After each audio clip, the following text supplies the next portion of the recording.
अस्सलामुअलैकुम दोस्तों की हाल चाल ठीक ठाक हो। उम्मीद करदा जी ठीक ठाक होगा। अच्छा जी, ਅਸੀਂ जिस इलाके में आए हैं इस इलाके में सारा ही ਜਿਹੜਾ ਨਾ ਇਸ ਟਾਈਮ ਫੈਕਟਰੀ ਏਰੀਆ ਹੈ। ਤੁਸੀਂ ਵੇਖਦੇ ਪਏ ਹੋ ਇਹ ਸਾਹਮਣੇ ਫੈਕਟਰੀ ਹੈ, ਕਿਆ ਫੈਕਟਰੀ ਹੈ, ਇਹ ਫੈਕਟਰੀ ਹੈ, ਸਾਡਾ ਸਭ ਫੈਕਟਰੀਆਂ ਨੇ।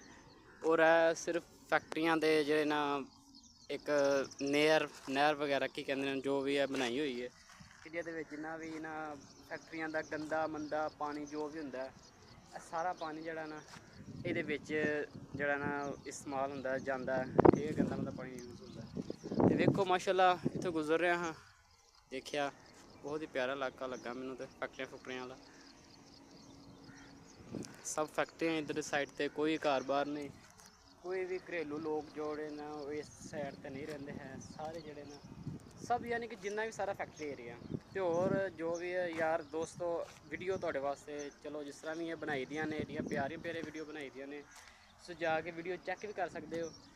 तो वीडियो तुसीं वेंदे हो तो यार उन्हें सबसक्राइब कर दिया करो।